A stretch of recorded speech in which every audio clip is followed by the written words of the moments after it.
Committee on Oversight and Government Reform will come to order, and pursuant to Committee Rule 5B and House Rule 11-2H4, the Chair announces that he may postpone further proceedings today on any question of approving any measure or matter or adopting an amendment on which a recorded vote or the yeas and nays are ordered. Without objection, the Chair is authorized to declare a recess at any time. Members are advised that we will have a vote on the floor, and it is the intention of the Chair to recess while we do those votes and then come back and continue with the business.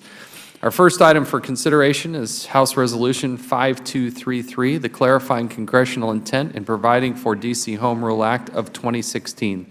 Clerk will designate the bill.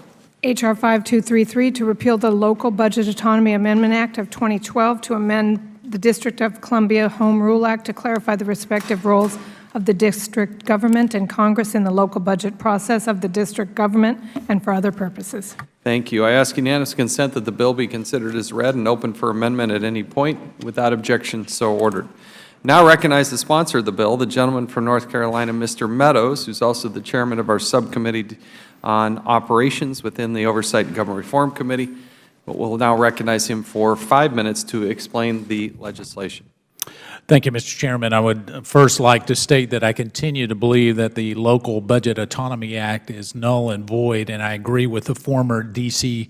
Attorney General Irvin Nathan that should the issue come before a court again, Judge Sullivan's opinion declaring the Local Budget Autonomy Act unlawful will be vindicated. Unfortunately, Congress cannot afford to wait for the judicial branch to sort this issue out.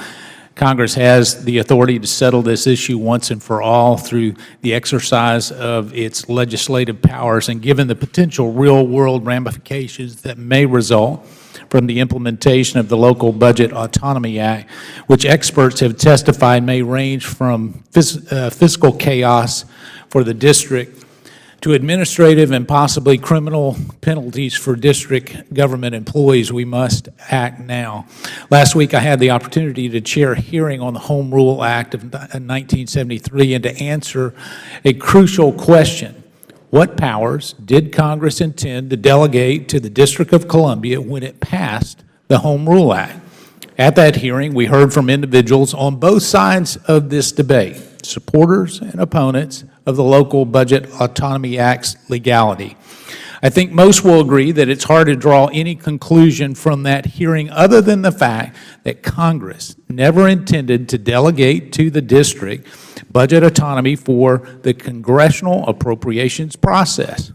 In fact, Mr. Jacques Dupuis, who was intimately involved in drafting the Home Rule Act as counsel to the House committee that approved the bill, testified that the budget process was, in his own words, quote, off limits to local government, close quote. Moreover, the extensive congressional record that exists from the debate and passage of the Home Rule Act supports the idea that the budget process was expressly reserved for Congress and not within the limits of the purview of the district. As Mr. Nathan asserted, to believe that Congress did not wish to reserve the appropriations power for itself in the Home Rule Act, quote, violates common sense, close quote. At the hearing, even the chairman of the Council of the District of Columbia was forced to acknowledge that it was clear that the majority of the members of Congress who passed the Home Rule Act intended to reserve the complete appropriations process for Congress.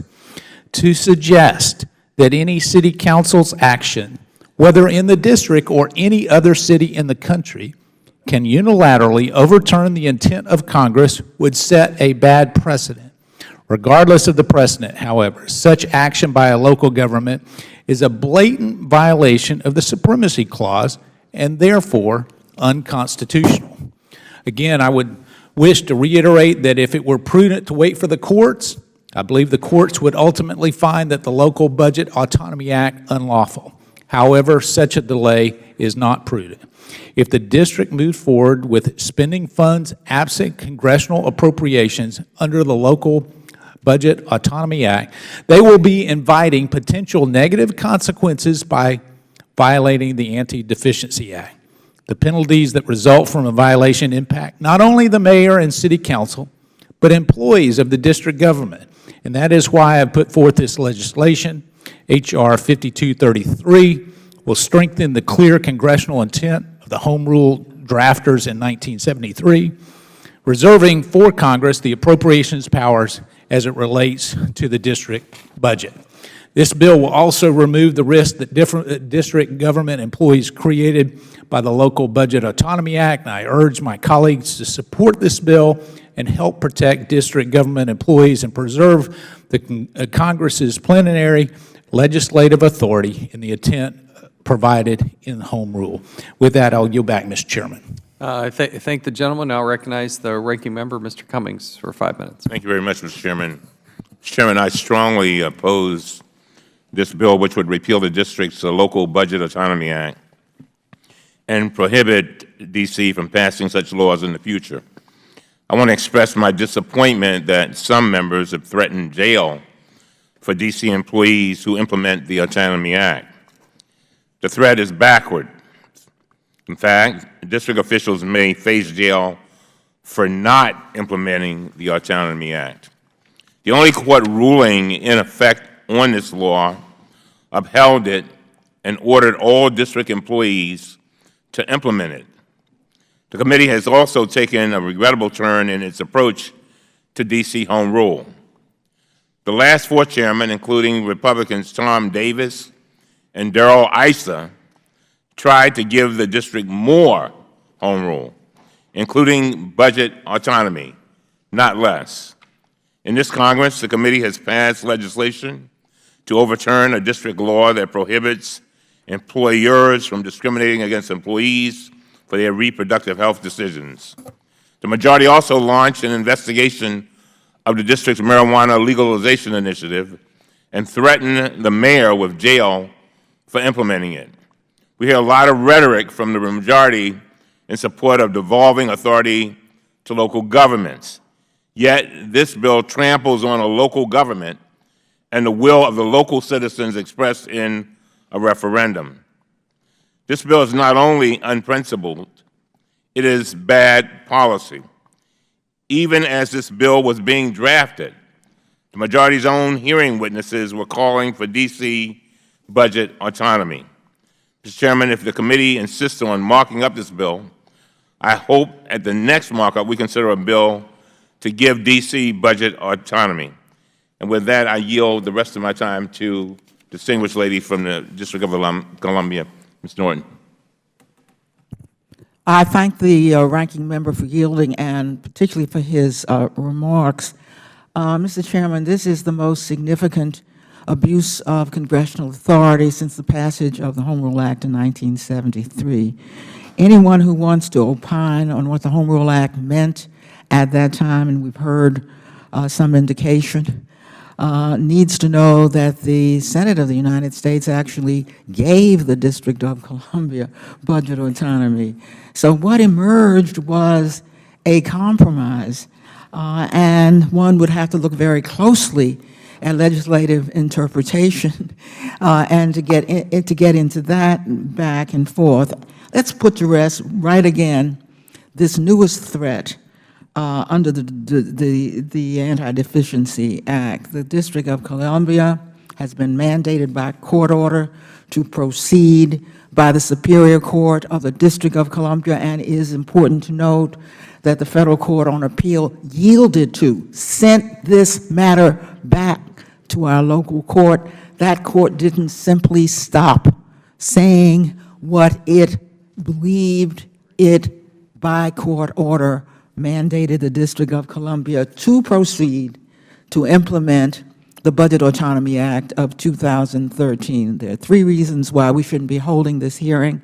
First, I would think everyone would see it shameful to hold such a profoundly undemocratic hearing markup as to overturn a jurisdiction's local budget. Second, it would harm the finances and operations of the District of Columbia. And third, it is completely unnecessary because Congress loses none of its authority by proceeding, by allowing the District of Columbia to proceed. This is, in effect, a show hearing. We've all heard of a show trial. This is the functional equivalent, because even before last Thursday's hearing, the committee had indicated it would mark up the bill.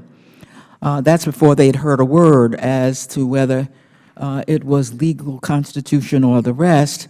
While the committee in the House almost always passes whatever this committee says, the Senate doesn't have the votes to pass this bill, and everybody knows it on this side. If it did, the President would oppose it. He has had budget autonomy in his own budget submissions for the last several years, and almost certainly he would have to veto it. Instead, as the committee has already made clear, it's going to try to attach the budget autonomy repeal to an appropriation bill. The gentleman's time has expired.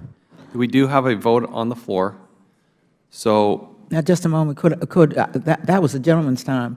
Could I therefore pause while you go to vote and then get my own 5 minutes? Yes, then the gentlewoman will be recognized for a full 5 minutes, and we can take it up from there. But the Thank you, gentleman, Mr. Chairman. this was all on Mr. Cummings' time.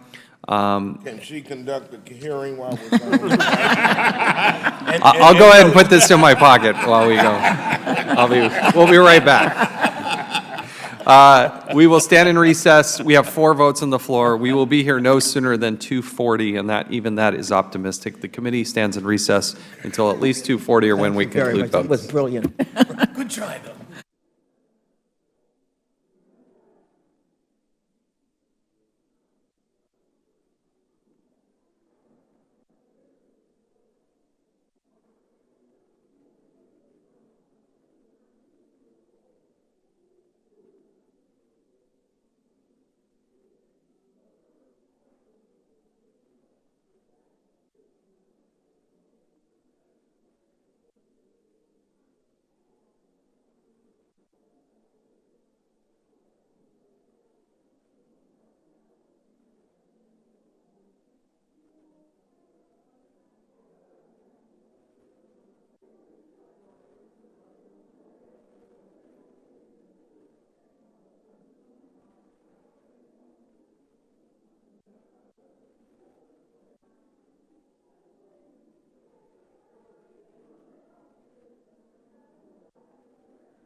The committee will come to order. We had been in recess with 4 votes on the floor.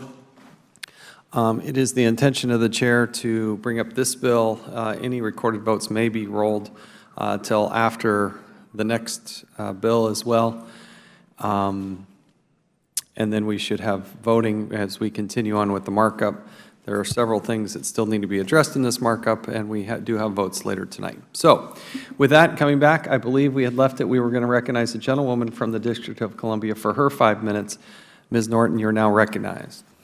Thank you, Mr. Chairman. I'm resuming on my own time at this point.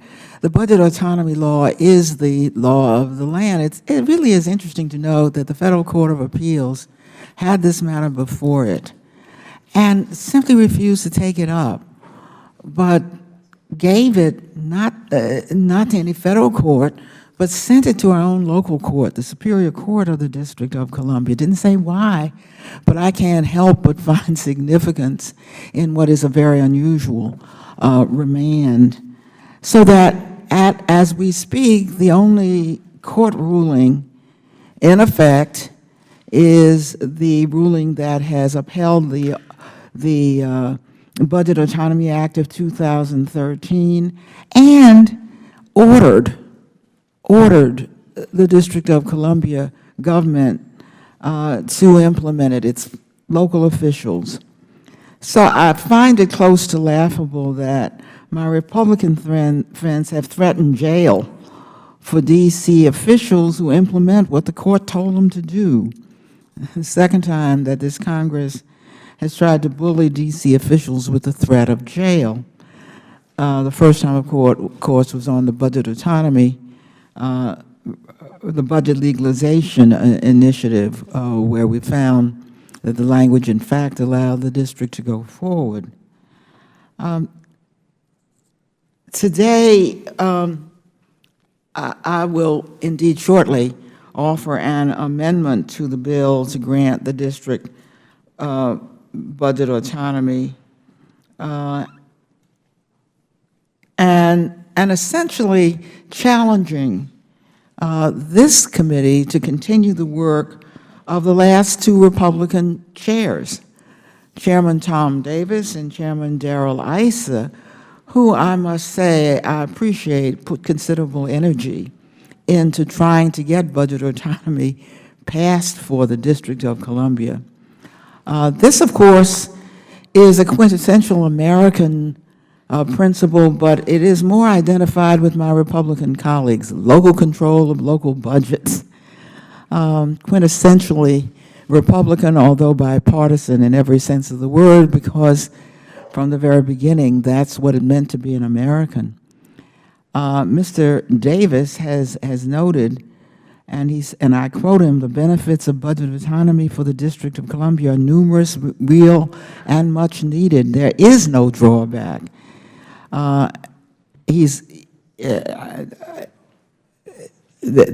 position of the Republican witnesses just 5 days ago who took a position on budget autonomy all favored it, even though the Republican witnesses differed with legal interpretation. Control over the dollars raised by local taxpayers is, of course, the most central element of local control. It's central to the American notion of government, and it is probably the most cited principle of my Republican colleagues. Budget autonomy also has enormous budget benefits, some of which it seems to me my Republican colleagues would be the first to stand up and support. For example, lowering budget costs, and there are a whole panoply of others. And of course, for Congress, it means no longer wasting your time by getting the D.C. budget, which they never amend. And if they want to do something by adding something to it, they have the option of doing that even without our budget being here. Because the Congress, we lose everything without budget economy. But the Congress loses nothing. This is not statehood. Under the Constitution, Congress will still have the authority to legislate on district matters, including the local budget, even Under the Budget Autonomy Act, the federal financial mandates of the district remain in place, including all that has been mandated, borrowing cap, the chief financial officer, and all that goes with that. The Republican budget, which was issued earlier this year, made a very principled case for local control. I won't cite all of their language, but it is very interesting to note that in releasing their own budget, the Republican majority cited the unique needs and challenges of local communities, and then ended by saying we are humble enough to admit that the federal government does not have all the answers. I ask the committee today to exercise a little of that humility now for local control for the local budget of the District of Columbia. And I yield back and I thank the chairman. I thank the gentlewoman. If any other member wishes to speak on the bill, I believe the gentlewoman has an amendment to the bill. I do have an amendment at the desk, Mr. Chairman. The clerk will designate the amendment. Amendment to H.R. 5233, offered by Ms. Norton of the District of Columbia.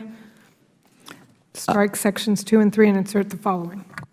The gentlewoman from the District of Columbia, Ms. Norton, is recognized for 5 minutes to explain the amendment. Without objection, the amendment is considered as read. Very simple amendment.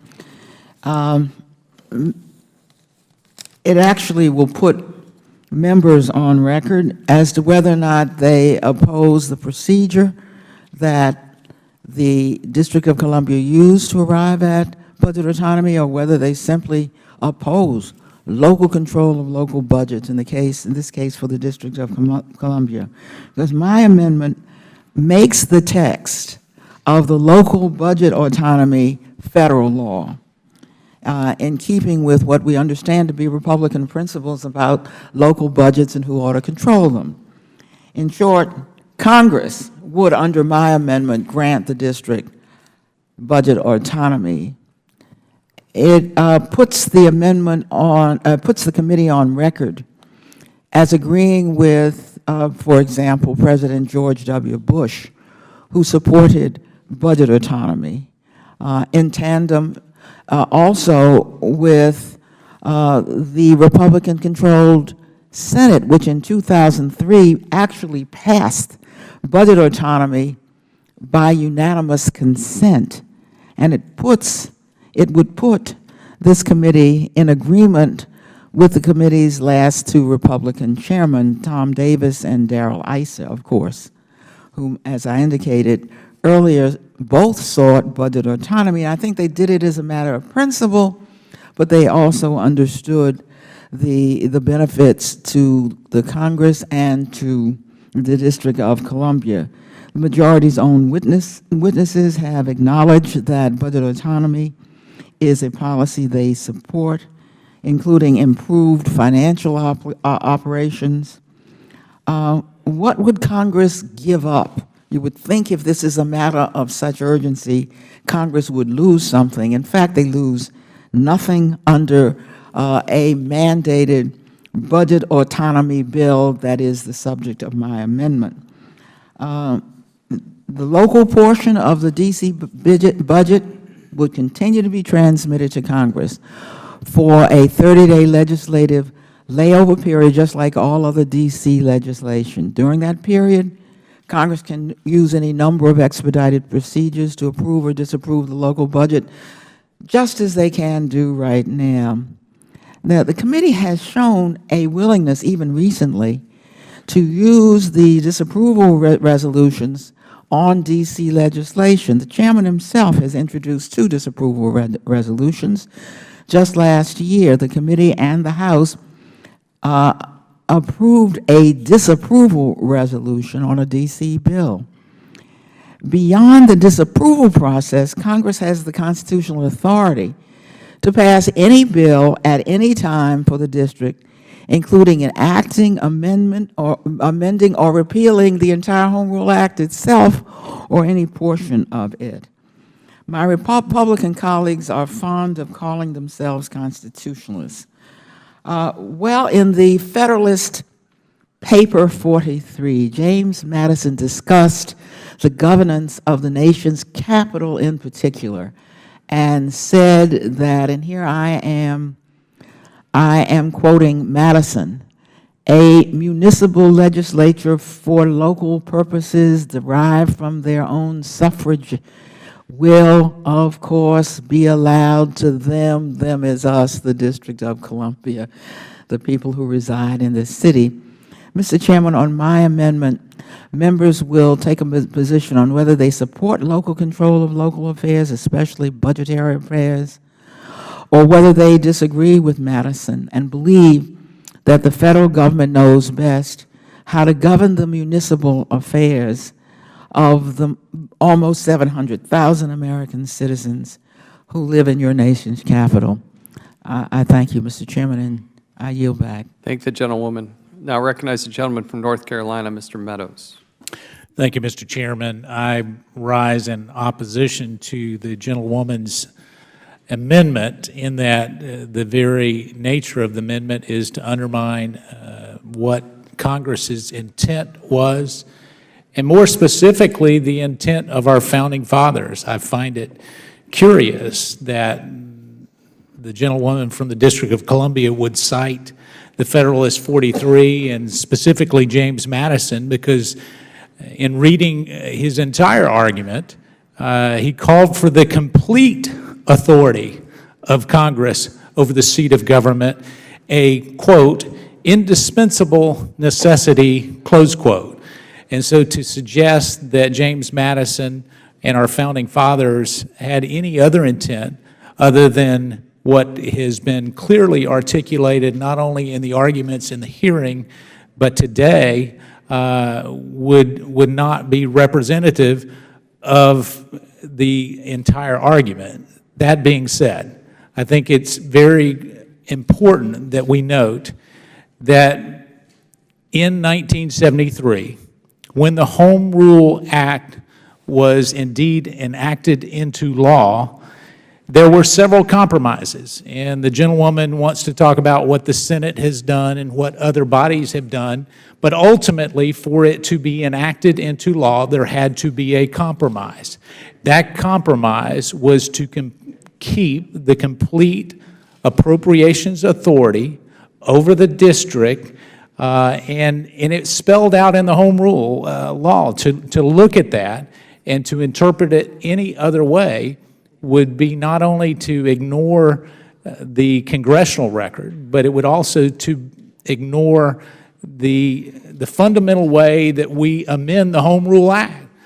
Sections 601, 602, and 603 were very clear, Mr. Chairman, in terms of how that they were unamendable. When you read those provisions, it is also clear that it retains the appropriation authority for Congress and upholds the intent, the congressional intent as it was originally passed. I will close with this, that a vote in favor of the gentlewoman's amendment is not anything that would indicate the merits of budget autonomy and whether it should or should not happen. It really flies in the face of what our founding fathers and the Constitution has outlined and has served this body well. The gentlewoman's own words says that we have allowed great flexibility with regards to the District of Columbia and their budget, saying almost never changing their budget. And yet, for it to be something that the district sees as a burdensome requirement really contradicts that argument. So I would yield back. I would encourage my colleagues to vote against the gentlewoman's amendment. Thank the gentleman. Does any other member wish to be? The gentleman from Maryland, Mr. Cummings, the ranking member. Thank you very much, Mr. Chairman. I strongly support the amendment which would ensure that the District of Columbia has greater control of its own locally raised tax dollars. I mean, when you ride around the District of Columbia and see what is going on here, the many families, the millennials, and so many people moving in, every time I say to myself, you know, folks should have 2 senators and Congress folks and everything else that every state has. And the idea that one cannot even control the tax dollars that they raise, I think is very, very unfortunate. And actually, in a lot of ways, it flies in the face of what democracy is all about. I do not believe there is a member of this committee that would stand for the federal government dictating the local budget of a city in his or her district, and D.C. should not be treated any differently. As I noted in my opening statement, the majority of his own witnesses supported D.C. budget autonomy in a hearing held last week. Granting D.C. local budget autonomy is not only the right thing to do, it would also have significant financial benefits for the district, such as lowering borrowing costs. It would also mean an end to the threat of a cutoff of D.C. municipal services in the event of a federal government shutdown. And so I urge the members to support the amendment, and I yield to the gentle lady from the District of Columbia, Ms. Norton. I thank the gentleman for yielding, because I'd like to respond to Mr. Meadows. What I quoted from Madison was not inconsistent with final authority of the Congress of the United States. And remember, what we're talking about is the budget would come here for 30 days. What Madison said was a municipal legislature for local purposes derived from their own suffrages will, of course, be allowed them. He didn't say that Congress could not, in its constitutional power, overrule them, and I have conceded that that would happen. Moreover, my amendment now would ask you, Mr. Meadows, and the members of Congress not to approve the budget autonomy resolution, but to yourselves give, by statute, budget autonomy to the District of Columbia, which is what Madison indeed envisioned, that any change would have to come through the Congress, and I am asking you to make that change, not through the budget autonomy resolution, but using your own principles, your principles of local control and local autonomy.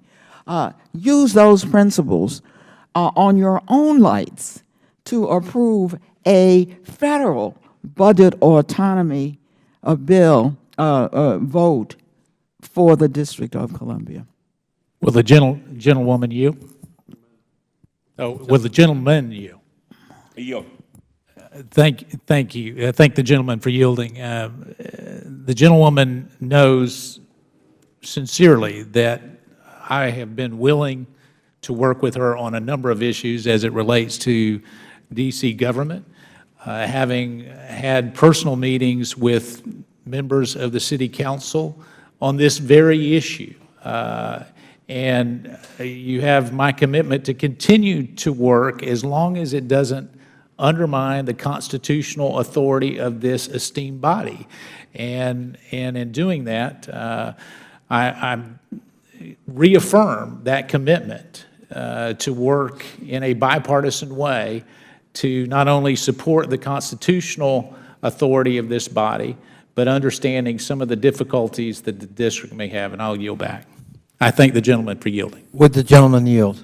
Yes. Thank you. This way I won't take 5 minutes, Mr. Chairman. You know, first of all, I believe my friend from North Carolina is sincere, and I know he is, and I know that he wants to be helpful. I can't agree with him on his reading on the Constitution. You know, the Constitution was written before the existence of the District of Columbia. And I cannot believe that the founders envisioned a modern urban metropolis that Congress would interfere with at its whim.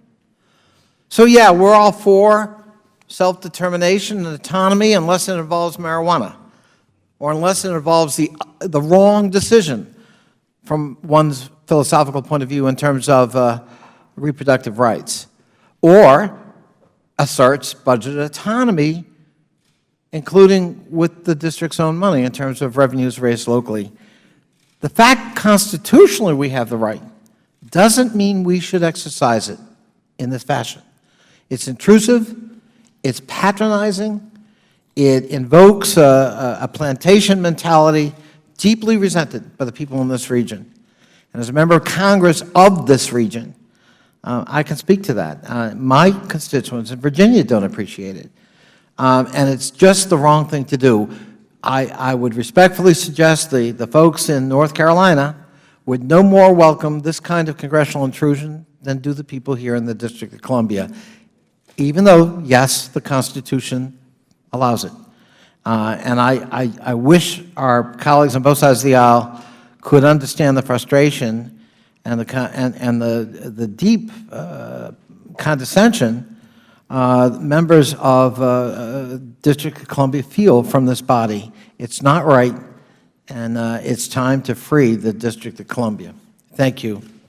Thank you. The gentleman's time has expired. Does any other member wish to speak? We'll recognize the gentleman from Oklahoma, Mr. Russell. Thank you, Mr. Chairman.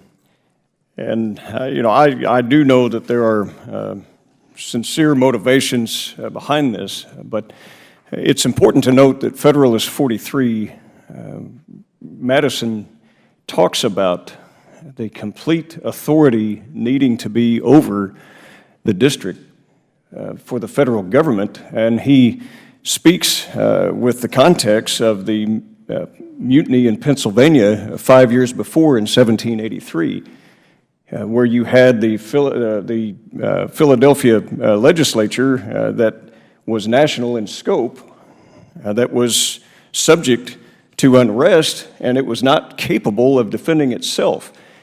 When you look at this in a framework, this is why Madison would say the indispensable necessity of complete authority at the seat of government carries its own evidence with it.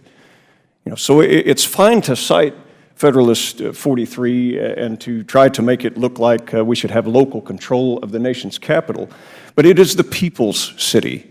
It is not the district's. It is the nation's city. It is not the residents. It belongs to we, the people of the republic. And while there are concerns locally, the fact that we would have a provision in here that states the federal portion of the annual budget shall be submitted to the president, this completely bypasses the ability of the people of the country to have a say in its national seat of government. This is a problem. It is also a problem for the security of the seat of the government. And so while I appreciate the fact that we now have members of the committee and progressives in particular reading the Federalist Papers, that is encouraging. I think we also need to be very careful as we look at its interpretation. The district belongs to we, the people. And with that, Mr. Chairman, I yield back. Gentleman yields back. Recognize the gentleman from Pennsylvania, Mr. Boyle, for 5 minutes. Thank you, Mr. Chairman. And as someone who is left of center and who owns a copy of the Federalist Papers, I appreciate anyone, regardless of where they are in the political spectrum, reading it and recognize the brilliance of James Madison, John Jay, and Alexander Hamilton. I do just want to point out for the record that in the late 1780s, when the Constitution was being debated, and Maryland and Virginia stole the nation's capital from my hometown of Philadelphia. I had to get that in there. At that time, in the late 1780s, which was still over a decade before D.C. would ultimately become the nation's capital, the fact is that what became Washington, D.C. was farmland and a swamp. I really have a hard time believing that our nation's founders, who believed in self-determination, who believed in the principle of only taxation with representation, I have a hard time believing that they would be comfortable with a situation that has emerged in which you now have a major metropolitan city of about 700,000 people who have not entirely self-rule and no partial representation in the House and no representation in the Senate. So as we read the Federalist Papers and we talk about the Constitution, it is important to remember the historical fact that at that time, Washington, D.C. did not exist and would not come into existence for another decade. So I think it is entirely appropriate that we support full democracy here in the nation's capital. I'm a strong supporter of this amendment, and I'm happy to yield. Would my friend yield? unless he's going to take issue with my comment about Virginia stealing the nation's capital. But I will, since I have such confidence in him, I will yield anyway. I thank my friend. I actually want to respond to our friend and colleague from Oklahoma. It sounds very high-minded to cite the people own D.C. But we cherry-pick here. It's not so simple, I would say to my friend. The people don't run the day-to-day government of the District of Columbia, the people he's referring to. The elected leadership of Washington, D.C. runs that government. These people you're talking about don't pay for the operating costs of Metro every day. The taxpayers of Washington, D.C. pay for that. And if we want to take over the entire management of the city government, we can be arguing zoning cases. I used to do that for a living in local government. The fact of the matter is we're cherry picking. When we don't object to something they do, we let it go. When we do, philosophically, we impose our will. And then we hide behind this constitutional cloud and even cite the Federalist Papers as if they were dispositive. And they're not. This is about raw political power being imposed on American citizens who do not have a voting voice here in the United States Congress. And that is a shame that should be addressed, and we ought not to be doing what we're about to do in this committee. I yield back to my friend from Pennsylvania. Gentleman yields. I'm happy to yield back. The gentleman yields back. Does any other member wish to be heard on this amendment? The gentleman from South Carolina, Mr. Mulvaney, is now recognized. I know it's close to beating a dead horse, but I'm sort of like Brendan. I can't pass up the opportunity to actually talk about the Federalist Papers in Congress. I think it's really cool. And one of the truly wonderful things about the founding documents is that, contrary to what my good friend mentioned, I actually think it does anticipate a lot of things that have played out. Yes, the Constitution was written when this was 10 square miles of nothing. And yes, there was no subway, and yes, we didn't have zoning. But really, if you look at the document and you read it, it anticipates almost all of that. And I'm going to read just very briefly the section. It says, to talk about what had been mentioned before, quote, to exercise exclusive legislation in all cases whatsoever over such a district not exceeding 10 square miles as may by session of other states become the seat of government, and to exercise like authority over all places purchased, etc., other districts and so forth. The indispensable necessity of complete authority as the seat of government carries with its own evidence.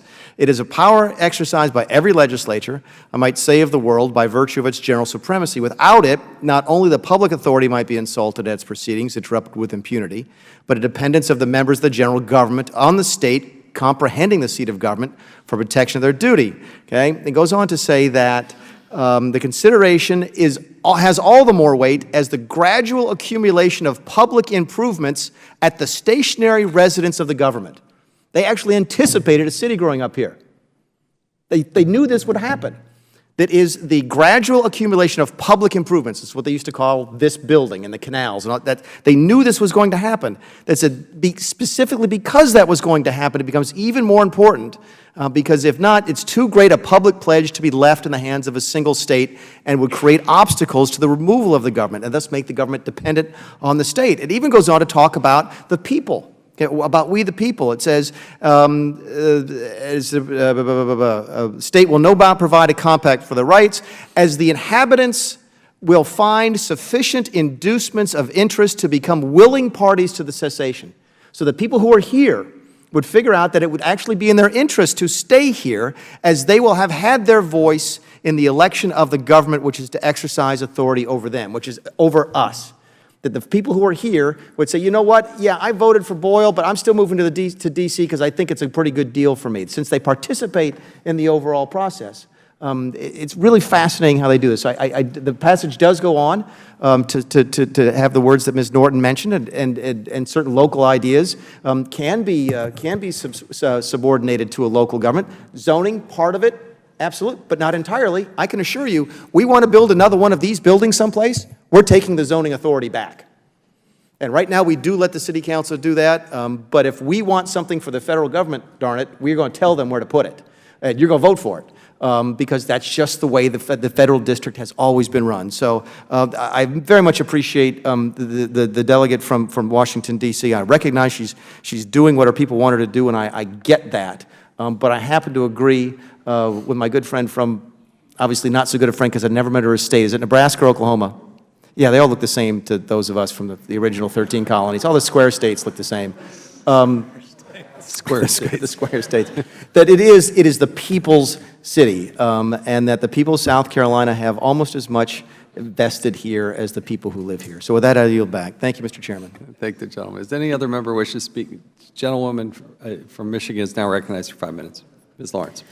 Thank you, Mr. Chair, and I want to be on the record that I am in total support of the amendment that's been offered by my colleague, Ms. Norton, in that continuously when we have this discussion, it's almost arrogance that we sit in communities where we have the right to enact policies, budgets on our own community. Many of us came up through local government and had the opportunity to hold a personally elected official accountable for their votes and accountable for what happened in our communities where we pay taxes and we say it's okay for someone else, but in our own backyard, it is not acceptable.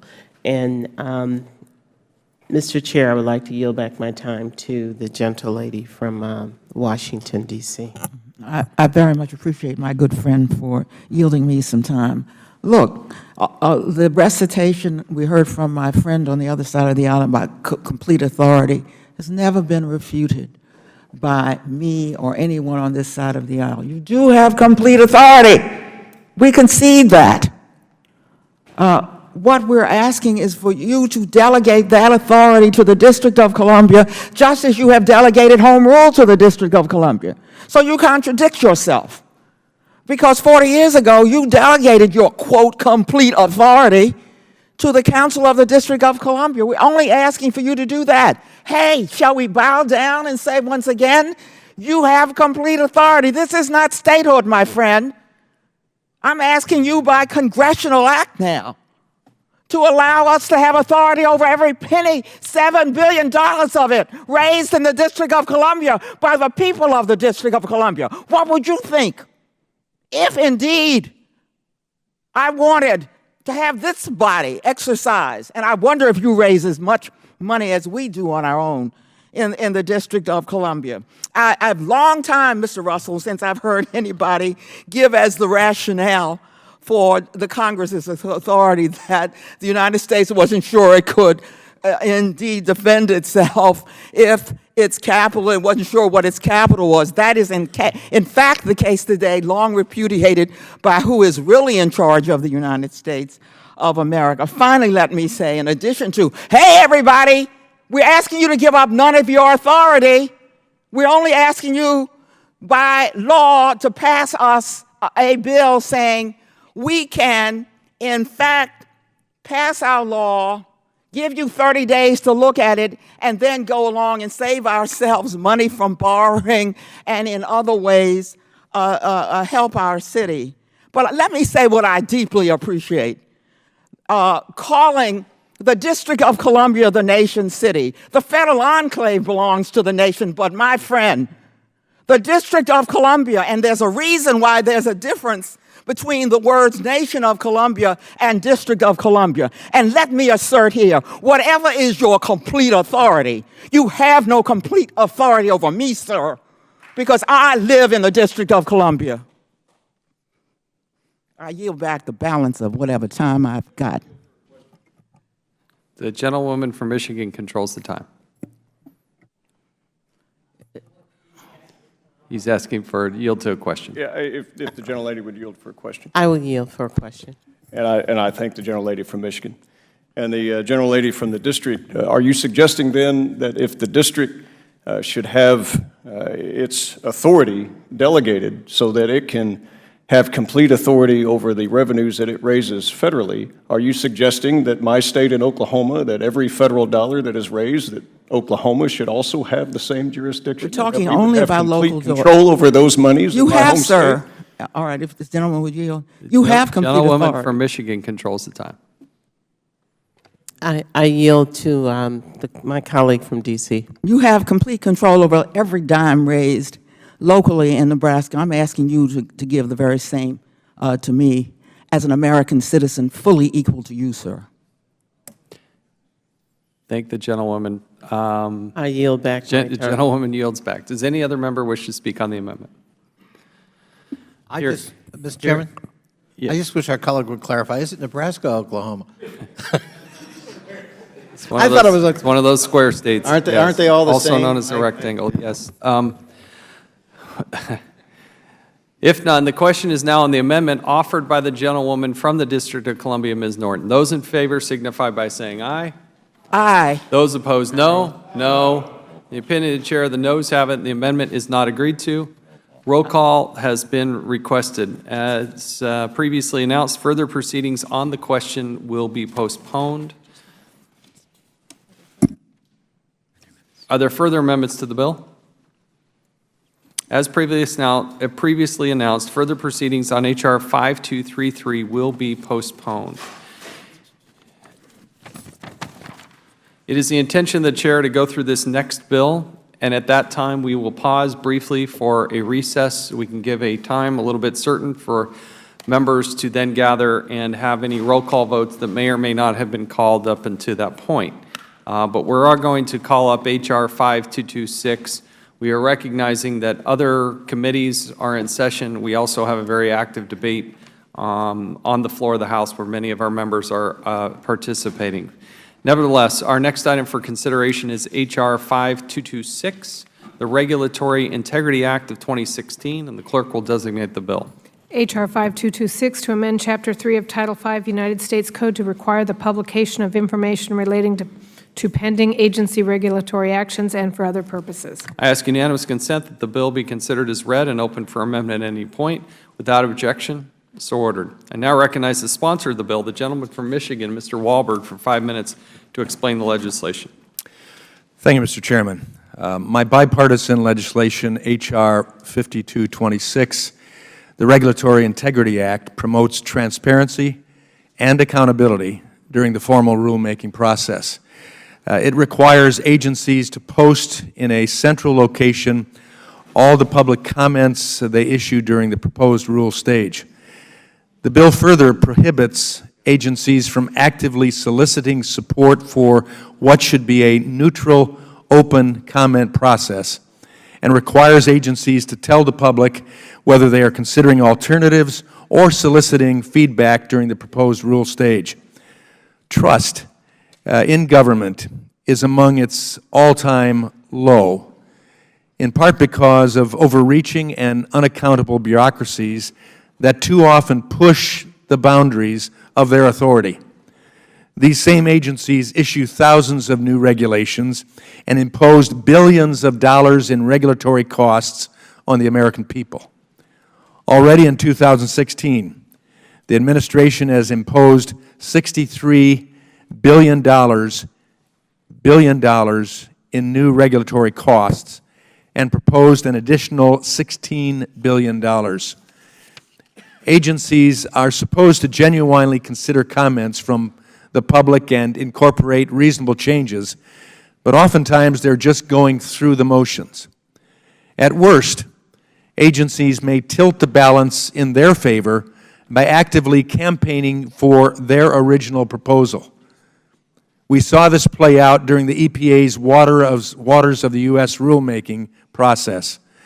The EPA undertook a public campaign to solicit support for what they claimed was a proposed rule.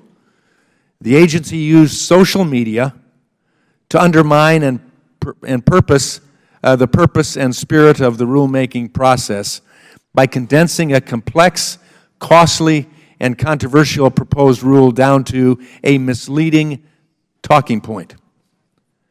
By asking for support before the rule was finalized, it was clear that EPA had already prejudged the outcome of its rulemaking.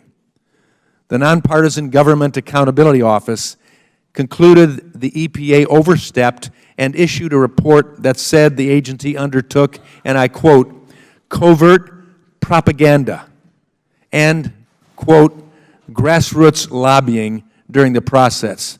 Those are strong words. Although the EPA is the latest example, it is certainly not alone.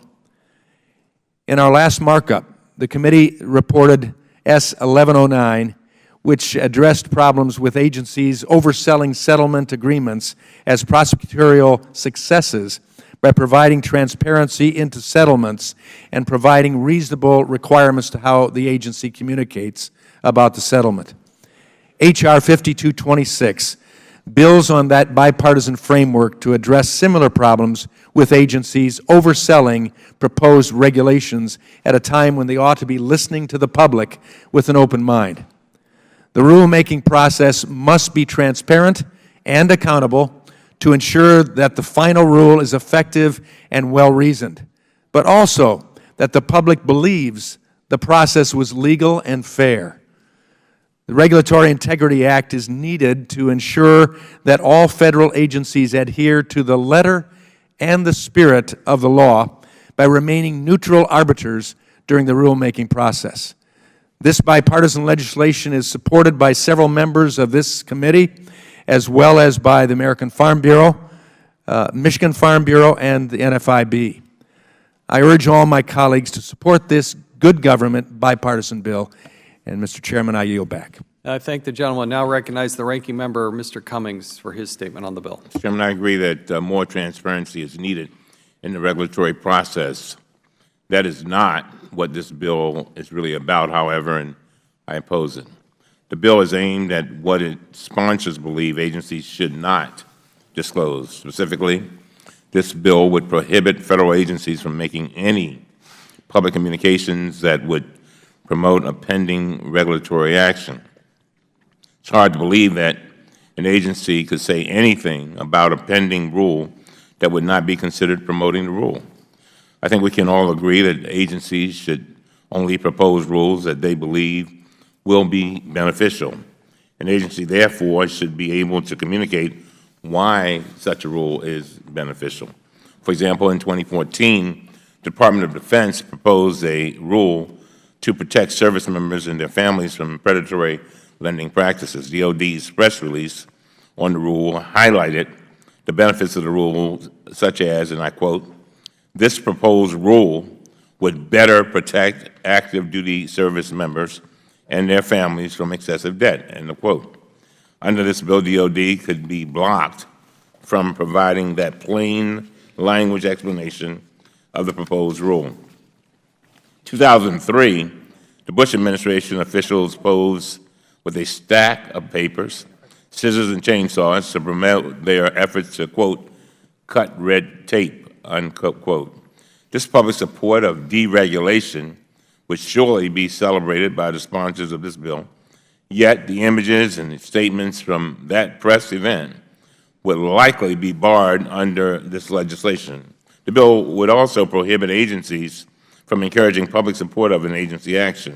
In 1961, Attorney General Robert F. Kennedy delivered a speech at the University of Georgia where he advocated for federal government administrative policies aimed at battling racial discrimination. Attorney General Kennedy said, and I quote, I come to you today, and I shall come to you in the years ahead to advocate reason and the rule of law, end of quote. Attorney General Kennedy's statement could have violated the restrictions of this bill if it had been in place. There's already a criminal statute in place that prevents agency employees from engaging in grassroots lobbying for a proposed rule. The Appropriations Committee also typically includes language in appropriation bills that prevents the agencies from using federal funds for, quote, publicity or propaganda purposes, end of quote. This bill also includes a number of unnecessarily burdensome requirements that seem intended to reduce the amount of information agencies release to the public. Agencies would be required, for example, to list online the date, intended audience, and content of every public communication. that would make sense if it were limited to formal agency statements. The bill, however, defines public communication to include every oral, written, or electronic communication, and even documents published in the Federal Register if they do not fall within one narrow exception for rulemaking publications.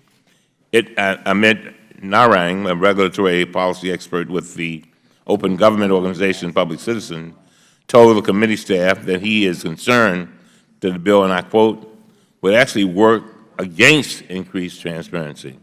This bill is just another way to attack agency rulemaking. My colleagues are serious about improving the transparency of the regulatory process. We should work together on a bill that actually accomplishes just that.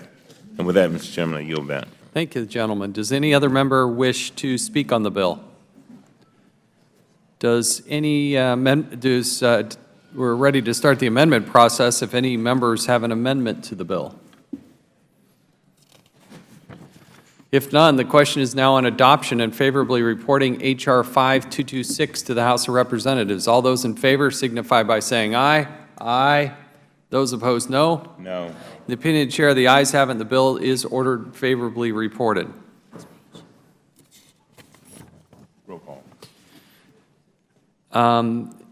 In the opinion of the Chair, the ayes have it, and the bill is favorably reported, but a roll call has been requested. As previously announced, further proceedings on H.R. 5226 will be postponed.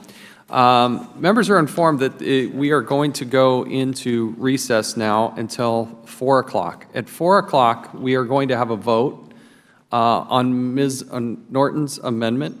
We will also vote on the bill that was introduced by Mr. Wahlberg. Then we will continue with the markup. The next bill up after that will be Mr. Massey's bill on auditing the Federal Reserve. So in order to allow time for people to come from the floor and other committees and be here for that vote, we intend to start and go back from recess promptly at 4 o'clock for that vote. Committee stands in recess until 4 o'clock.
Committee will come to order.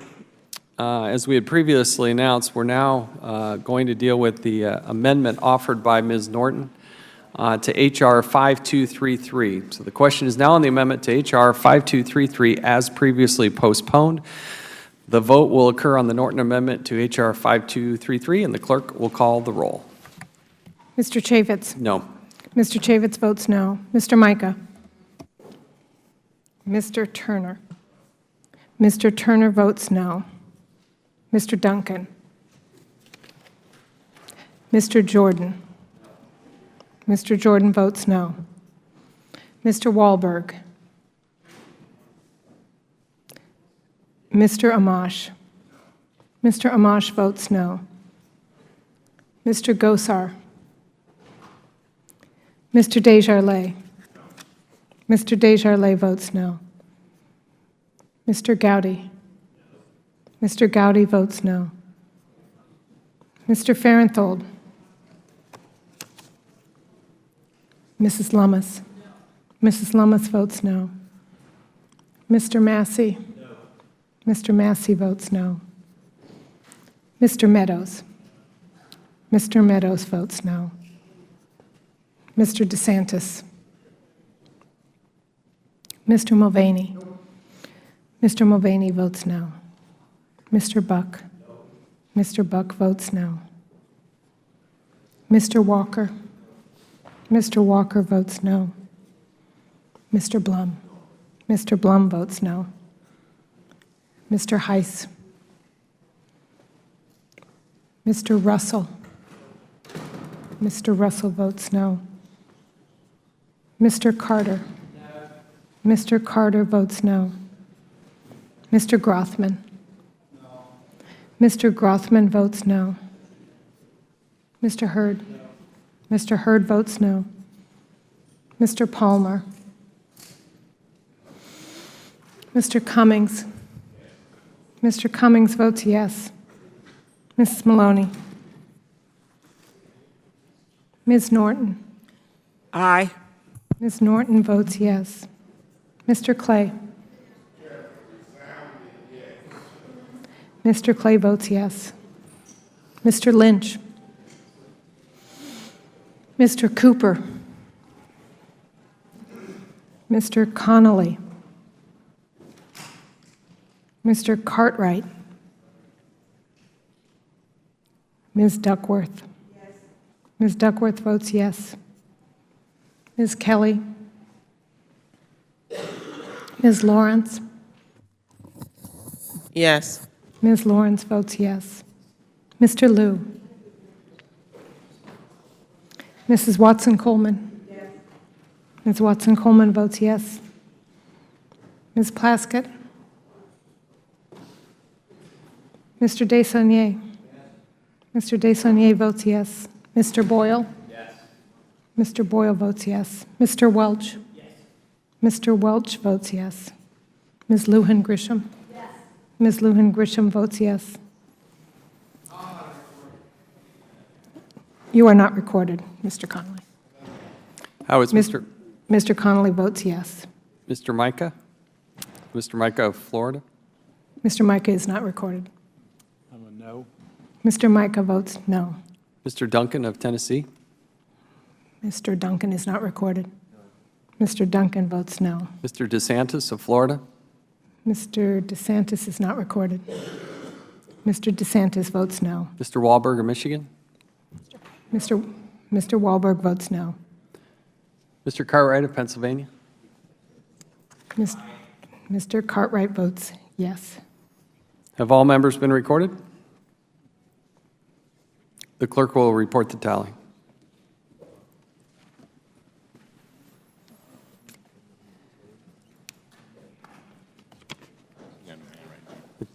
Prior to the conclusion of that, how is the gentleman from Texas, Mr. Farenthold, recorded? Mr. Farenthold is not recorded. Mr. Farenthold votes no. Sorry, the clerk will report the tally.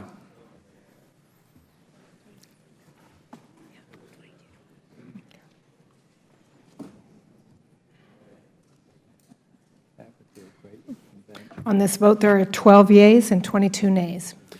The noes have it, and the amendment is not agreed to. The question is now on the adoption and favorably reporting H.R. 5233 to the House of Representatives. All those in favor signify by saying aye. Aye. Those opposed, no. No. In the opinion of the chair, the ayes have it, and the bill is ordered favorably reported. Roll call has been requested. Clerk will call the roll. Mr. Chaffetz? Aye. Mr. Chaffetz votes yes. Mr. Micah? Mr. Micah votes yes. Mr. Turner? Mr. Turner votes yes. Mr. Duncan? Mr. Duncan votes yes. Mr. Jordan? Mr. Jordan votes yes. Mr. Wahlberg? Mr. Wahlberg votes yes. Mr. Amash? Mr. Amash votes yes. Mr. Gosar? Mr. Desjardins? Mr. Desjardins votes yes. Mr. Gowdy? Mr. Gowdy votes yes. Mr. Farenthold? Mr. Farenthold votes yes. Ms. Lummis? Ms. Lummis votes yes. Mr. Massey? Mr. Massey votes yes. Mr. Meadows? Mr. Meadows votes yes. Mr. DeSantis? Mr. DeSantis votes yes. Mr. Mulvaney? Mr. Mulvaney votes yes. Mr. Buck? Mr. Buck votes yes. Mr. Walker? Mr. Walker votes yes. Mr. Blum? Mr. Blum votes yes. Mr. Heiss? Mr. Russell? Mr. Russell votes yes. Mr. Carter? Mr. Carter votes yes. Mr. Grothman? Mr. Grothman votes yes. Mr. Hurd? Mr. Hurd votes yes. Mr. Palmer? Mr. Cummings? Mr. Cummings votes no. Ms. Maloney? Ms. Maloney votes no. Ms. Norton? No. Ms. Norton votes no. Mr. Clay? That is a no. Mr. Clay votes no. Mr. Lynch? Mr. Cooper? Mr. Cooper votes no. Mr. Connolly? Mr. Connolly votes no. Mr. Cartwright? Mr. Cartwright votes no. Ms. Duckworth? Ms. Duckworth votes no. Ms. Kelly? Ms. Lawrence? Ms. Lawrence votes no. Mr. Liu? Ms. Watson-Coleman? Ms. Watson-Coleman votes no. Ms. Plaskett? Mr. Desaulniers? Mr. Desaulniers votes no. Mr. Boyle? Mr. Boyle votes no. Mr. Welch? Mr. Welch votes no. Ms. Lujan Grisham? Have all members been recorded? Gentlewoman from New Mexico. Gentlewoman from New Mexico, Ms. Lujan Grisham. Ms. Lujan Grisham votes no.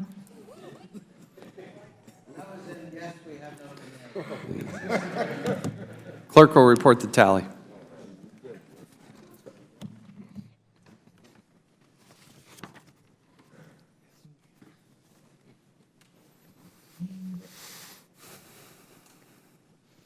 On this vote, there are 22 yeas and 14 nays.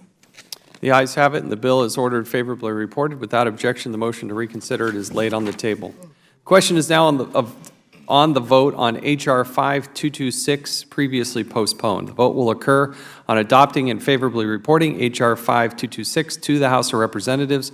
Clerk will call the roll. Mr. Chaffetz? Aye. Mr. Chaffetz votes yes. Mr. Micah? Mr. Micah votes yes. Mr. Turner? Mr. Turner votes yes. Mr. Duncan? Mr. Duncan votes yes. Mr. Jordan? Mr. Jordan votes yes. Mr. Wahlberg? Mr. Wahlberg votes yes. Mr. Amash? Mr. Amash votes yes. Mr. Gosar? Mr. Desjardins? Mr. Desjardins votes yes. Mr. Gowdy? Mr. Gowdy votes yes. Mr. Farenthold? Mr. Farenthold votes yes. Mrs. Lummis?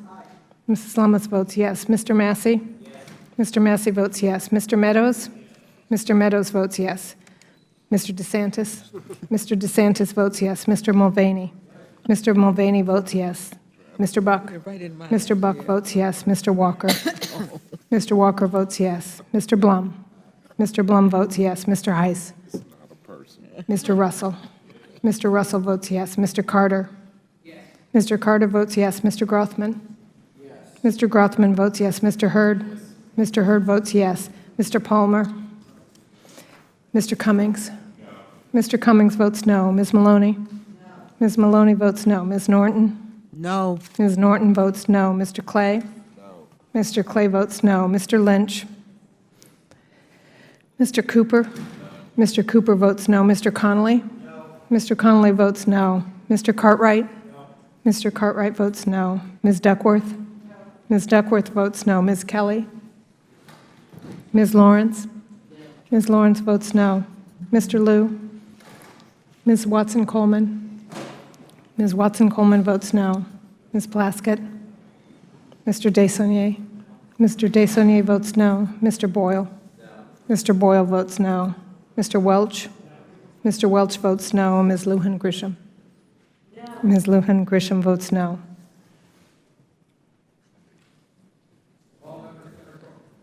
Have all members been recorded? The clerk will report the tally.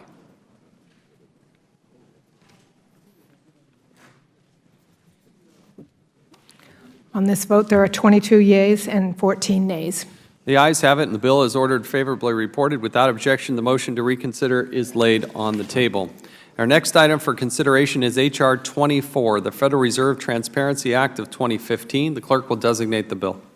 H.R. 24 to require a full audit of the Board of Governors of the Federal Reserve System and the Federal Reserve Banks by the Comptroller General of the United States and for other purposes. I ask unanimous consent that the bill be considered as read and open for amendment at any time. Without objection, so ordered. I understand the sponsor of the bill, the gentleman from Kentucky, Mr. Massey, will offer an amendment in the nature of a substitute to the bill. Without objection, we will call up the amendment in the nature of a substitute and then recognize Mr. Massey to give one statement on both the ANS and the underlying bill, or do you want to separate them out? One statement. So, without objection, again, let's call up the amendment in the nature of a substitute and then recognize Mr. Massey to give one statement on both the ANS and the underlying bill. The clerk will designate the amendment. Amendment in the nature of a substitute to H.R. 24 offered by Mr. Massey of Kentucky. Now recognize Mr. Massey for 5 minutes to explain the legislation and the ANS. Mr. Massey is now recognized for 5 minutes. Thank you, Mr. Chairman. Over the past century, the value of the dollar has declined by over 95%. During those 100 years, the Federal Reserve, the organization established by Congress to manage Congress's Article I, Section 8 authority to coin money and regulate the value thereof, has operated under a shroud of secrecy. My bill, H.R. 24, and the amendment in the nature of a substitute, the Federal Reserve Transparency Act, puts an end to that reign of secrecy. This is not a controversial bill. Americans demand transparency, and the House of Representatives has responded by passing this legislation twice in previous Congresses by huge bipartisan majorities. When its original author, Representative Ron Paul, first carried the Audit the Fed bill to the floor in the 112th Congress, it passed by a comfortable veto-proof majority, 327 to 98.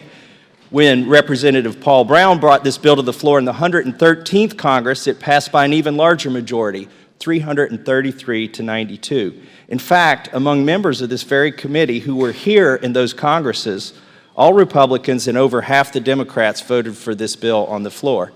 Yet, still some have asked, and will ask, why do we need this legislation? Isn't the Federal Reserve already audited? The question deserves an answer. It's true that the Government Accountability Office performs a limited financial audit of parts of the Federal Reserve, but this audit is perfunctory due to the limits placed on the GAO by Congress. The U.S. Code makes several critical exceptions to the Fed's audit protocol of its most crucial activities. Number one, GAO is prohibited from examining Fed transactions or agreements with foreign governments and foreign banks.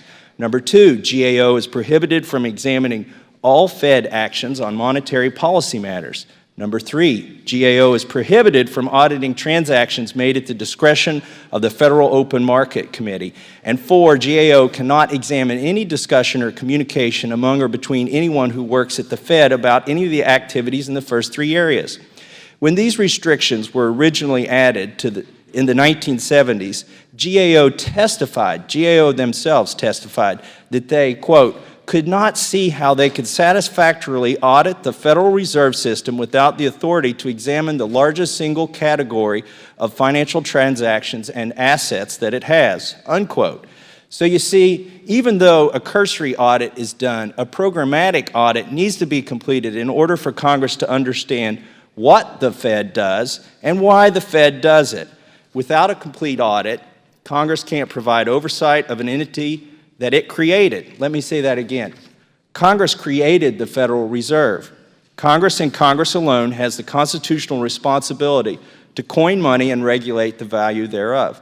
We can outsource the activity, but we can't outsource our responsibility. This brings me to the other question I frequently hear, which is, won't a full audit compromise the Fed's independence? Well, the answer is that without a full audit that includes the decision-making process, how can we know that the Fed is acting independently of, for instance, the executive branch? The Fed's charter is not to be a second Treasury Department. How can we know that the Fed is operating independently of big bank CEOs and Wall Street, given the revolving door of managers between the Fed, the Treasury, and Wall Street? The opportunity for outside pressure and conflicts of interest abound at the Fed. Only a full audit can demonstrate, that the Fed makes decisions independently of the political whims of the president and independently of the profit goals of commercial banks.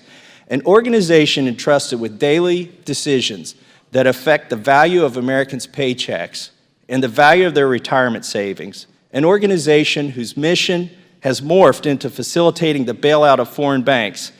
This is an organization that requires a full audit and full oversight from the elected body that created it.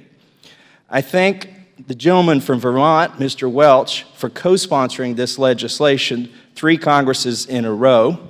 He's a colleague on this committee from the other side of the aisle. And I want to thank Chairman Chaffetz for his leadership on this issue throughout the years and for bringing this bill for consideration in committee today. I urge my colleagues to support the bipartisan Federal Reserve Transparency Act and note that the amendment in the nature of a substitute makes only small conforming changes to the original bill. I thank you, and I yield back. If the gentleman will yield, I really do appreciate your leadership on this. You've been tenacious about it and sharing and talking about it with other members. We're proud to bring it up today. It does enjoy good bipartisan support, as it has in previous Congresses. There really is no argument to knowingly keep yourselves in the dark. When you are arguing against transparency, when you're arguing not to know, something's probably fundamentally wrong with your argument. And so I appreciate Mr. Massey and what you've done for this, and I hope we can champion it not only through this committee but through the floor and then over to the Senate. So again, I thank you for your leadership and your being the lead sponsor on this bill.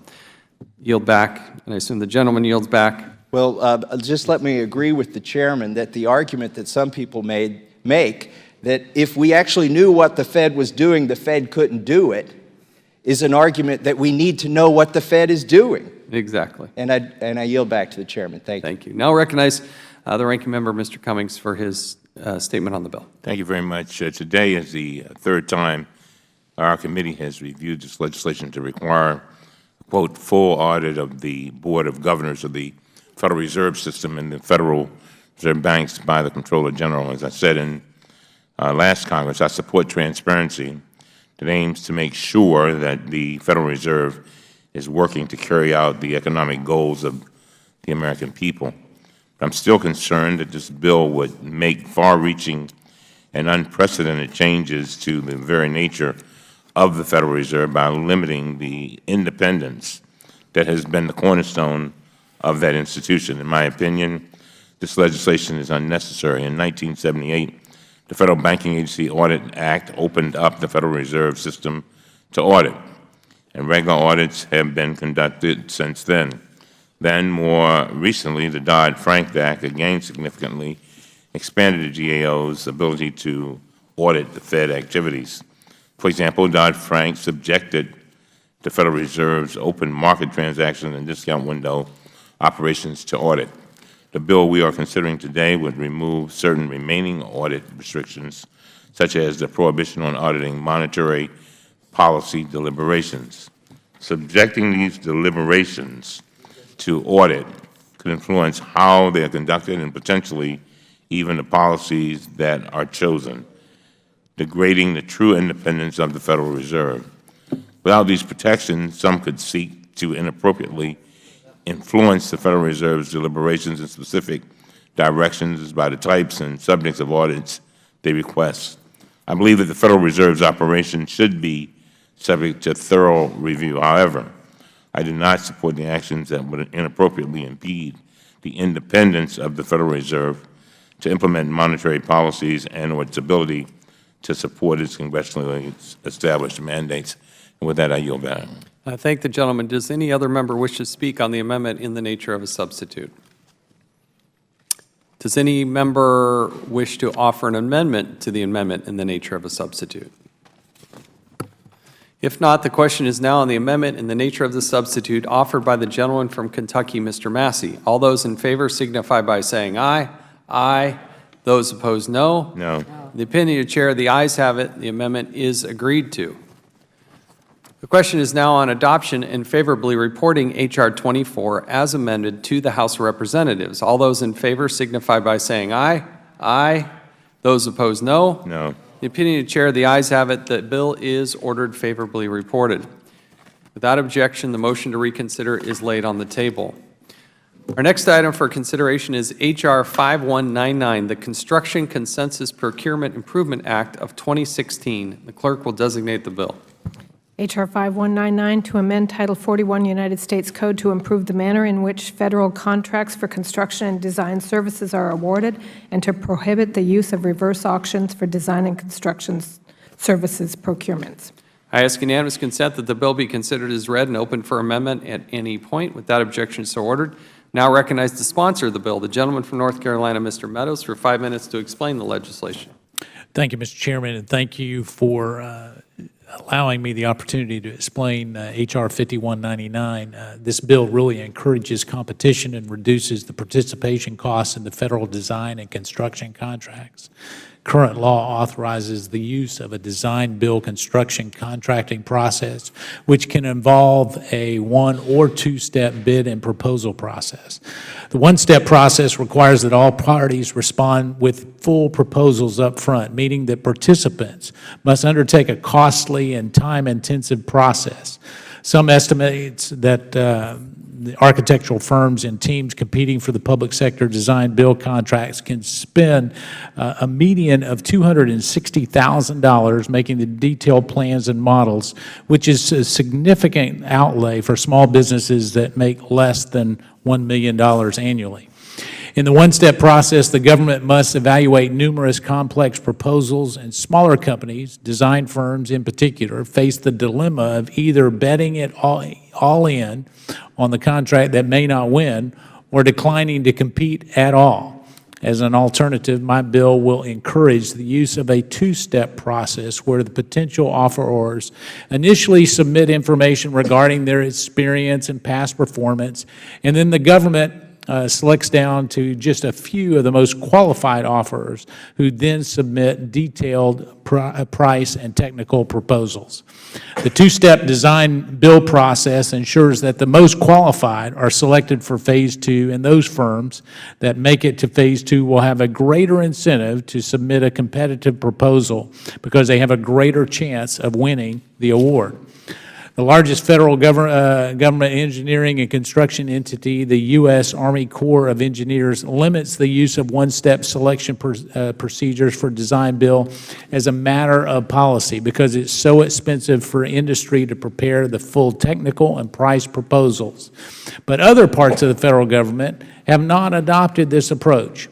Encouraging the use of the two-step process for design and construction services will reduce the cost of competing in the government marketplace for small businesses and reduce the time contracting officers must spend reviewing numerous complicated design proposals in the one-step process. This bill also includes a provision to prohibit the use of reverse auctions for the award of a contract for design and construction services. Reverse auctions, which are a mechanism to bid down prices, are an important tool in the procurement toolbox, particularly commodity goods and services. However, the reverse auction tool may not be appropriate in all circumstances. The Army Corps of Engineers conducted a year-long study of reverse auctions for construction services and found that the reverse auction process did not deliver the promised savings in construction contracts. So the Army Corps found that reverse auctioning for construction services projects did not provide any, quote, any significant or even marginal edge in savings, close quote, and that construction was too variable as a service to be considered a commodity.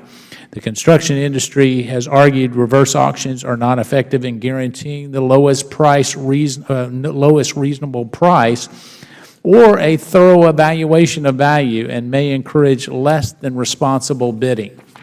In conclusion, this bill will reduce the barrier to entry of cost-prohibitive bid and proposal packages for small businesses and ensure that reasonable pricing in design-build construction contracting by encouraging the two-step design-build contracting process and prohibit reverse auction for the construction services.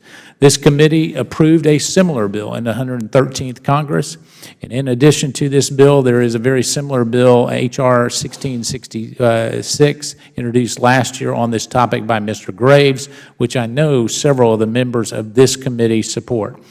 H.R. 5199 is different from that bill in that it covers the civilian contracting side, while Mr. Graves' bill covers the DOD and civilian. H.R. 5199 also includes the prohibition on reverse auctions for construction and design contracts. And with that, I encourage all my colleagues to support this effort again. Thank you. I yield back, Mr. Chairman. I thank the gentleman. Now recognize the ranking member, Mr. Cummings, for his statement on the bill. Mr. Chairman, I share the concerns that have been raised about the federal construction contracting, and I believe this bill is a good faith attempt to address those concerns. The federal government spent about $32 billion on contracts for construction and architectural and engineering services in the last fiscal year. To procure these services, federal agencies can use a so-called design-build contract in which design and construction services are combined into a single contract with one company. A frequently used technique for selecting a source for this type of contract is a two-phase design-build contract. Under Step 1, companies are required to submit information related to experience and past performance. Based on that information, the agency then selects a limited number of most qualified bidders, generally 3 to 5, to advance to Phase 2. These selected bidders then submit more detailed price and technical proposals for evaluation, which often can be quite expensive and time-consuming. Due to the nature of this process, often only large companies can compete for these contracts. Smaller firms face a dilemma. They must decide whether to spend significant time, effort, and resources to compete for a project they may have little chance of winning, or refrain from competing at all. The bill would mandate the use of two-phase selection procedures for a design-build contract with a value of $750,000 or more. This bill would also prohibit so-called reverse auctions when contracting for construction services. While reverse auctions are a valuable tool when purchasing commodities, asking companies to bid progressively lower for construction contracts could raise different challenges. Mr. Chairman, I believe that we need to do all that we can in an effort to make the procurement process as fair and affordable as possible, and this legislation is definitely a step in the right direction. I yield back. I thank the gentleman. Do any other members wish to speak on the bill? Are there any amendments to the bill? Chairman, I have an amendment. Clerk will designate the amendment.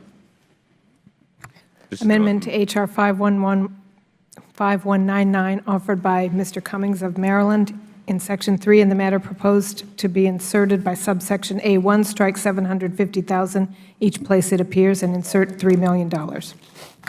Yep. The gentleman from Maryland, Mr. Cummings, is recognized for 5 minutes to explain the amendment, and without objection, the amendment is considered as read. Chairman, I'm offering this on behalf of Mr. Lynch and myself as an amendment.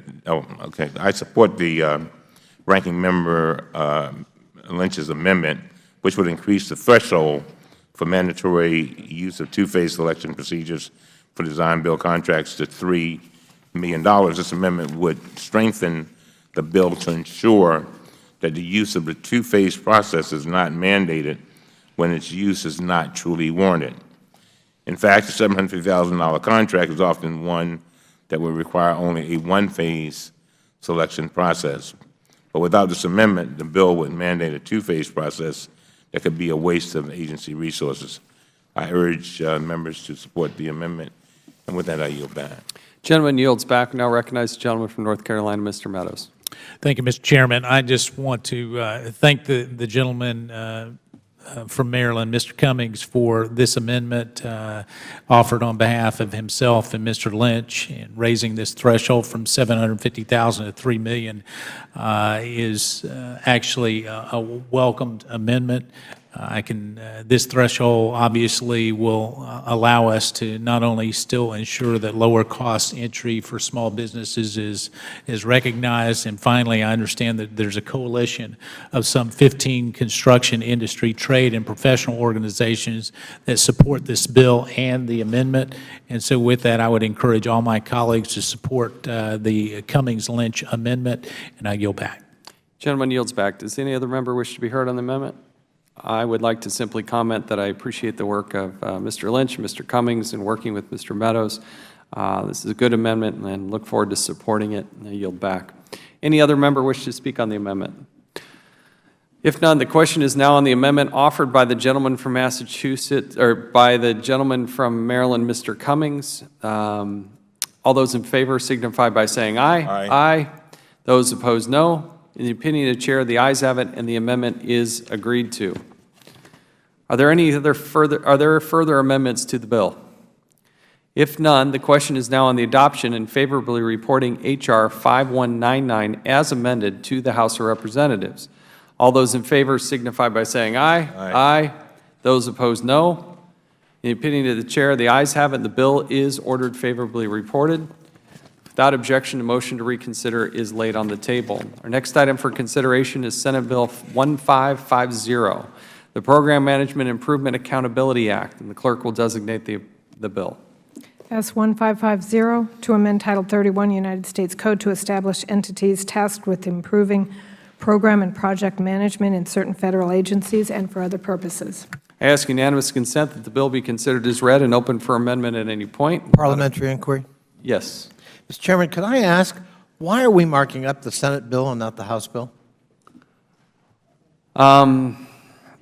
We have tried as best we can to find the right balance between moving bills out of the House, which we do far more of than the Senate does, and in try to open up that and move it forward and move the process forward, made a decision that this would be the best method to do that. It's helpful. We encourage them to take up some of the House bills. We also encourage and take up some of the Senate bills. Thank you. I accept the chairman's explanation because there has to be reciprocity, and I've been involved in that. But when we actually have a member of the committee who is a co-author of a bill, I would hope deference would be given to members of our own committee before we start marking up Senate bills. And the gentleman brings up a good point, because in the Senate feels the same way.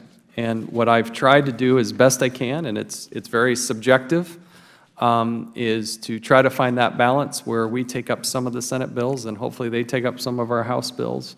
But I do hope at the end of the day, we get a bill to the President's desk, and we on both sides of the aisle, and both the House and the Senate, can also go back and let our constituents know that we're all trying to make good things happen and pass bills, and it's got to ultimately pass both bodies as well. So I thank the chair. And please, as we have these, I would also note that as we have these happen in the future, we announce these markups in advance. Just please work with us on those, and we'll try as best we can at the staff level and between the chairman here and the ranking member to come to a good, plausible solution as well. So, and I will keep that in mind. Again, the item under consideration is Senate Bill 1550, the Program Management Improvement Act, and the clerk will designate the bill. Did we already do that? We did do that. Sorry, I got off track. I ask unanimous consent the bill be considered as read and open for amendment. Without objection, so ordered. And now recognize myself for this, to talk about the bill. In fiscal year 2017, the federal government will spend more than $4 trillion. Given that tremendous amount of spending, a 2013 Accenture study found that 1% increase in efficiency could save the federal government nearly $1 trillion by 2015. As you have that 1% in efficiency, as it radiates out over the course of the years and the accumulation, it has a very big effect on government. An effective program and project managers are both the first line of defense against waste, fraud, and abuse throughout the government and the best positioned employees to increase efficiency as we move forward. Of course, the opposite is true as well, and ineffective and inefficient programs and project managers can cost the federal government literally billions of dollars over the course of time. In the private sector, program management has become its own discipline, but similar support for professionals in the federal workforce is lagging behind. According to a report by the National Academy of Public Administration, there are 5 significant challenges to improving program management capabilities in the federal government. First, laws do not holistically address challenges of project management. Program management is not recognized as an important discipline for improving performance and results. Agency executives and stakeholders do not understand their roles and responsibilities. Training and development of program managers often lack consistency across federal government, and program managers lack a professional community to provide support and voice concerns about program management development. Senate Bill 1550 addresses these challenges to ensure that the management professional in our federal workforce have the guidance, support, and professional standards necessary to improve efficiency. And by developing standards-based models for program managers throughout the federal government, this bill will establish a base of professional and effective program managers, which will help Congress in our persistent struggle to ensure that taxpayer dollars are not wasted. I encourage my colleagues to support this piece of legislation, and now recognize the ranking member, Mr. Cummings, for any statement on this bill. I'll be very brief, Mr. Chairman. I support this bipartisan legislation to improve program management practices in the federal agencies. I want to thank Representative Connolly, the lead Democratic sponsor of the bill, for its hard work on the legislation. The bill would require the development of standard policies and guidelines across the federal government for program management. It would also establish an interagency program management policy council to develop best practices and focus on improving the management of federal programs. The bill would also require the Office of Personnel Management to establish a new career path for program and project management and to identify key skills and competencies for such jobs. This is a good bipartisan measure that would help improve the management of the federal government. I urge its adoption. With that, I yield back. Thank you. It is a good bipartisan bill. Again, I think it is worthy of note, Mr. Conley and his work and passion on this, as well. Do any other members wish to speak on this bill? Are there any amendments to the bill? I have an amendment to the bill. The clerk will designate the amendment. Amendment to S 1550, offered by Mr. Chaffetz of Utah. Recognize myself for 5 minutes to explain the amendment. Without objection, the amendment is considered as read. Offering this technical amendment to Senate Bill 1550 to clarify the ambiguous language about membership of the Program Management Policy Council. As written, Senate Bill 1550 allows the chairman of the council to appoint any individual as a member of the council, including people from the private sector. This amendment clarifies that the interagency council is limited to federal employees and removes a provision related to the Federal Advisory Committee Act because it would no longer apply. It is a simple technical amendment, and I would urge my colleagues to support the amendment. Is there any other discussion on the amendment? If none, the question is now on the amendment offered by me. All those in favor signify by saying aye. Aye. Those opposed, no. Opinion of the Chair, the ayes have it, and the amendment is agreed to. Are there any further amendments to the bill? If none, the question is now on the adoption and favorably reporting Senate Bill 1550 as amended to the House of Representatives. All those in favor signify by saying aye. Aye. Those opposed, no. The opinion of the Chair, the ayes have it, and the bill is ordered favorably reported. Without objection, the motion to reconsider is laid on the table. In the interest of time, we're going to move the following post office naming bills under a unanimous consent agreement. We have consulted with the minority and our members and have agreed to move these bipartisan bills expeditiously. I would ask unanimous consent that the committee favorably report the following post office naming bills to the House. Okay. I ask unanimous consent that the committee favorably report the following post office naming bills to the House. H.R. 433, H.R. 2607, H.R. 3218, with an amendment in the nature of a substitute offered by myself, H.R. 3931, H.R. 3953, H.R. 4010, H.R. 4425, H.R. 4747, H.R. 4761, H.R. 4777, H.R. 4877, H.R. 4925, H.R. 4960, H.R. 4975, H.R. 4987, and H.R.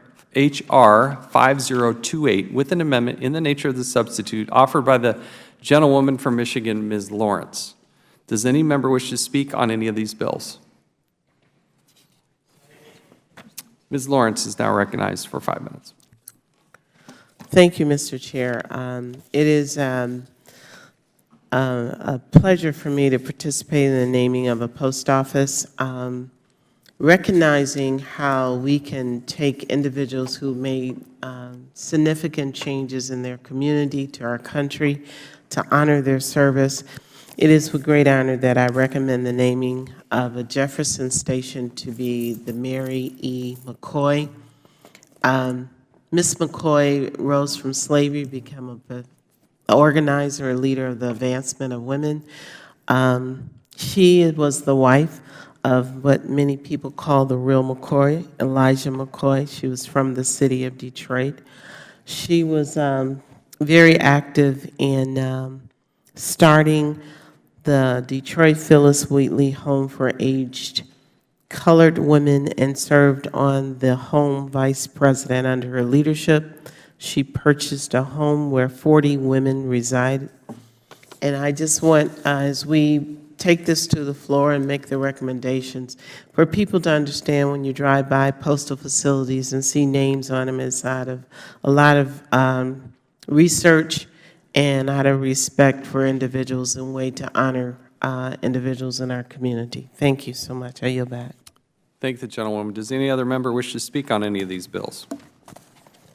If not, without objection, as previously listed, the bills as previously listed are favorably reported to the House. Without objection, pursuant to Clause 2L of House Rule 11, members will have 2 days to submit views on the bills considered today. I ask unanimous consent that the staff be allowed to make necessary technical and conforming changes to the bills ordered and reported today, subject to the approval of the minority. Hearing no objections, so ordered. There's no further business. Without objection, the committee stands adjourned. Thanks, everyone.